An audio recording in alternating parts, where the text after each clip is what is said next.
everyone, welcome back to another episode of the podcast Beautiful You. I'm your host Avantika.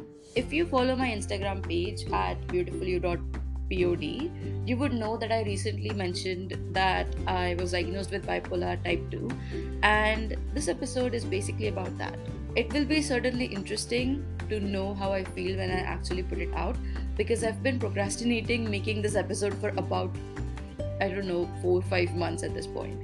Writing the content for it a month ago, and I had the content with me, and I just couldn't get, like, I just couldn't make myself, record it because this is a very sensitive topic for me, and I have no idea how the other people who would listen to it are going to react or comprehend. So I sat down one day and I realized that the whole aim or like the goal of making this podcast was to reach out to this one person out there who could relate to my work, who could relate to what I had to say, and feel less alone.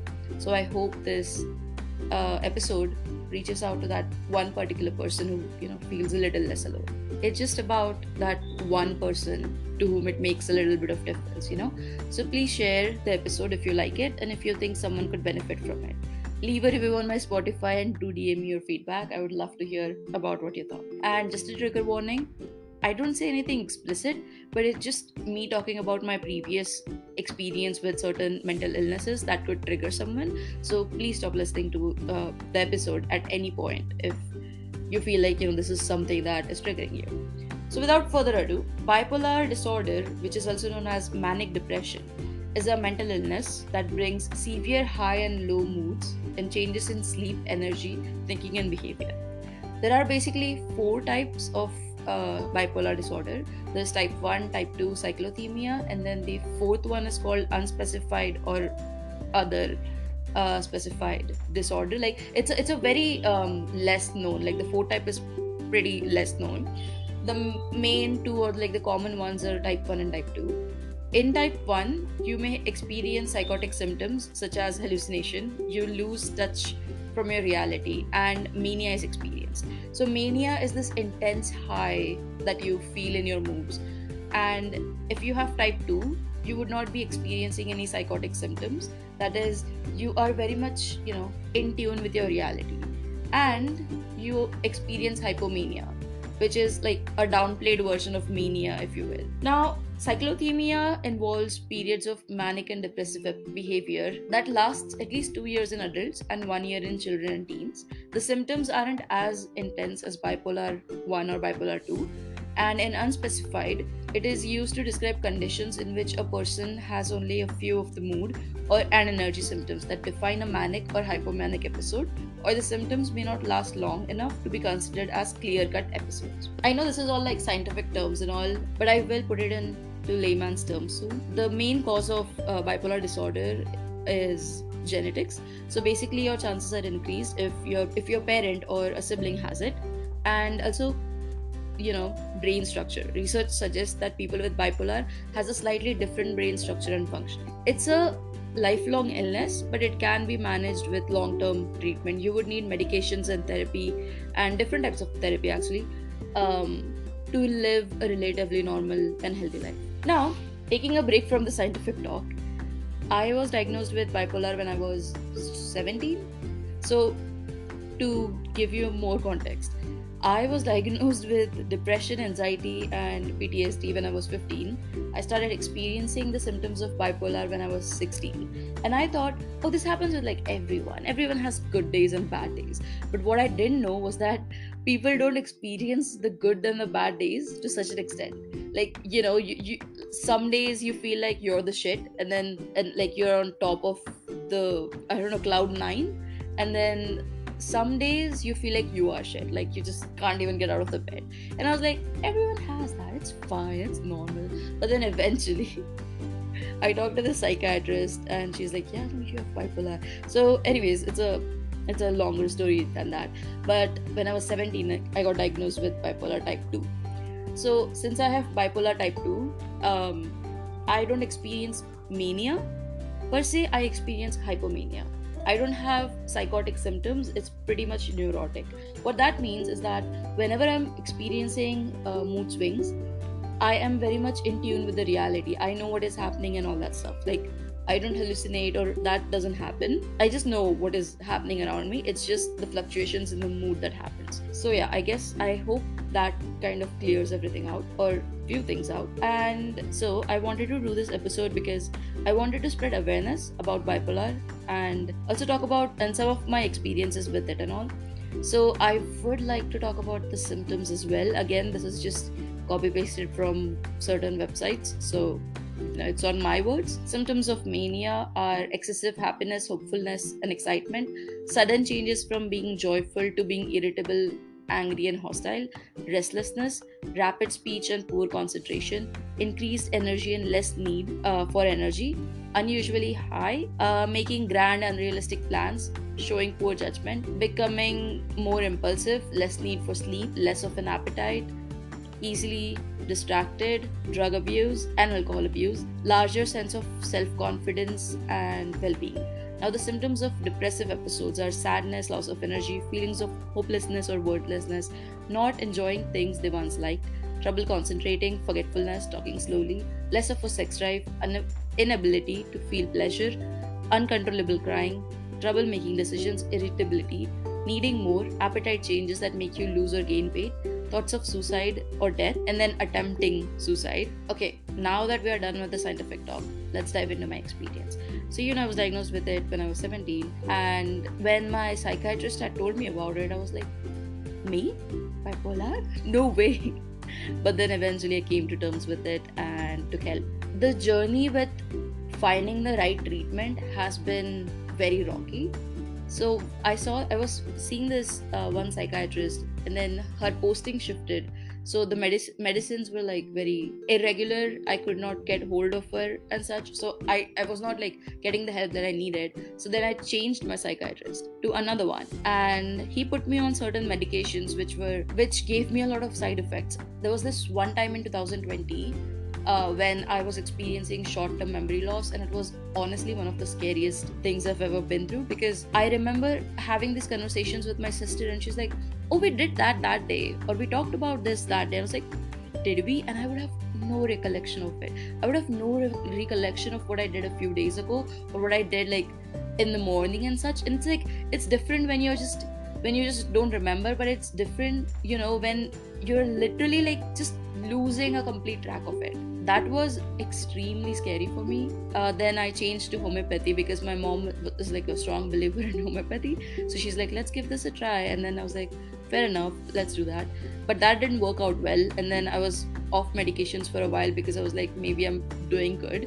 Turns out I wasn't. And in December 2021, so like last year of December, that is when one of my most intense depressive episodes happened. So it started in December 2021 and ended in April 2022. I don't think many people have an idea of how depressed I was. So that was a 5-month long episode, and I finally went to IPH. I had went to IPH when I was 15 as well. So they actually have a pretty solid system about how they go on about it. And I have my current psychiatrist and therapist, and both of them are amazing. I'm still continuing sessions with them, identifying my triggers and everything. And ever since I started going to IPH, nothing major happened. There were definitely some dips with the mood swings, and we had to alter some medications for it. But apart from that, there was nothing too major. So when I'm in hypomania, I experience restlessness, excitement. I feel like I'm at the top of the world.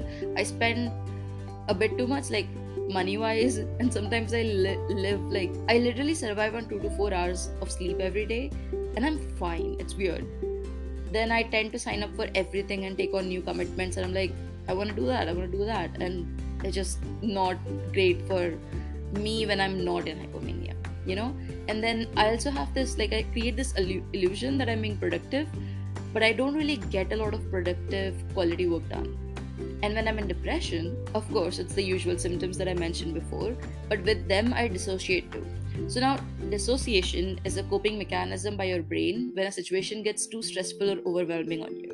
You may feel disconnected from yourself and the world around you. And I need to emphasize on this part that everyone experiences dissociation differently.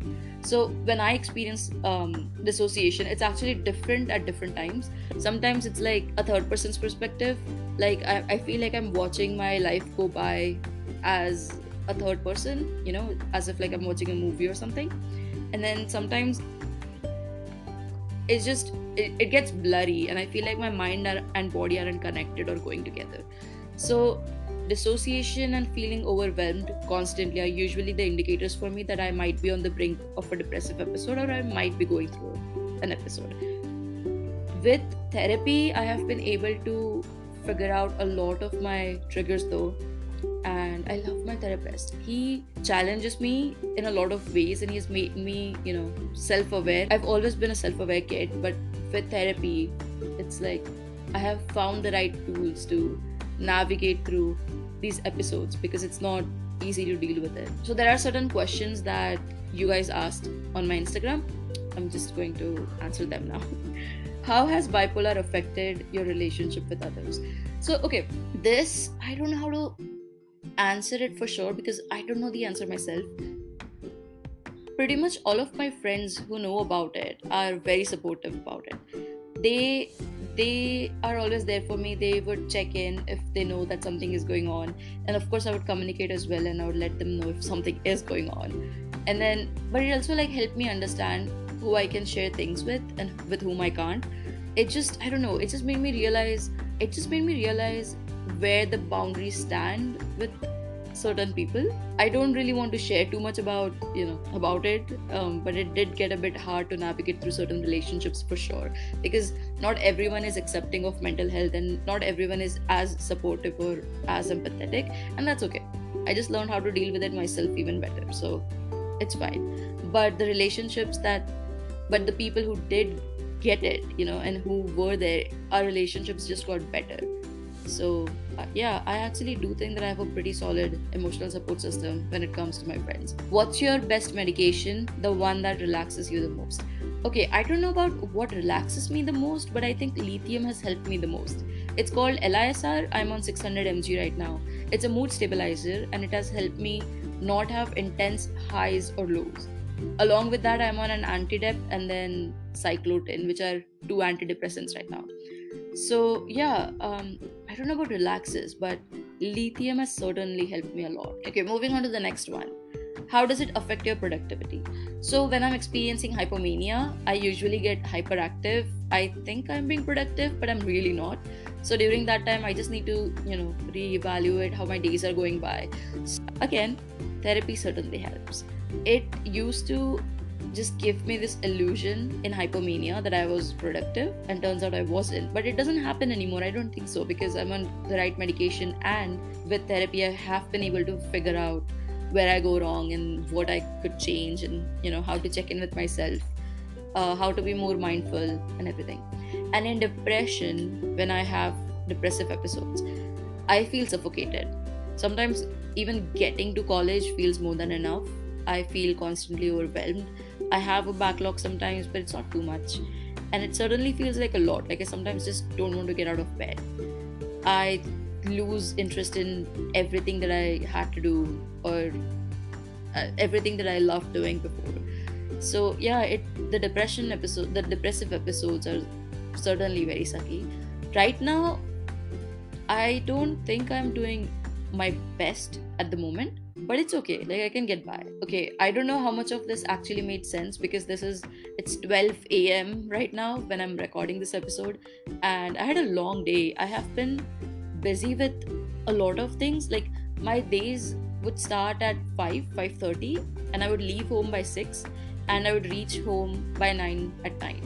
So it's like 15 hours a day workload. It's been hectic. That's one way to put it. So yeah, it's 12, and I think I just went on a whole rant, but I genuinely do hope that this was helpful in some ways. I do have some people who would be willing to come up and talk about it, who have been diagnosed with the same disorder, and then also the other ones, because this episode is about mental health and self-development. So yeah, I hope you got something out of it. If you are someone who is dealing with bipolar or any mental disorder per se, I hope you get the right help you need. Just know that you're not alone. My only purpose for this episode is to get it to that one person so they know that they are not alone in this. Some days are harder than others. Some days you might feel weak, but that does not mean you are. I'm so proud of you for fighting against all odds. I would tell you it's gonna be okay and you will be fine. But honestly, that's up to you and how much you put in the work, yourself. Please be kind, please be gentle, and please be patient with yourself. Healing is not linear. It takes it takes time, energy, and more time and then more energy. It's it's confusing. Some days you would feel like you are making progress, the other days you feel like you're back to square one. So what I tell myself on those days is that 5 steps forward and 2 steps backward is still a progress. It's still, 3 steps back forward is still progress. It's still 3 steps forward. If you would like to share your story, I would love to have you on my podcast. So just hit me up and we'll set a date and I'll have you on my podcast. I genuinely hope you guys like this episode, and if you would like more such episodes where I share these parts of myself with you, let me know. I am so looking forward to a feedback. I hope this helped. Please share this with anyone that you think could benefit from this. And if you are someone who knows someone else who has bipolar disorder or any mental disorder, and if you want to be there for them, the best way to be there for them is to ask them how to be there for them. Just know that even they are trying their best. And sometimes even we don't know the answers because we don't know how to deal with it. That being said, you are not responsible for someone else's happiness. So please, if you're listening to this episode, just take one thing out of it, that you need to be there for yourself. Prioritize yourself. Nothing else really matters, being there for yourself. So I hope you'll start being kinder to yourself now. Sending a lot of love and hugs to you. Thank you for making it till the end. And I'll see you next time. I love you.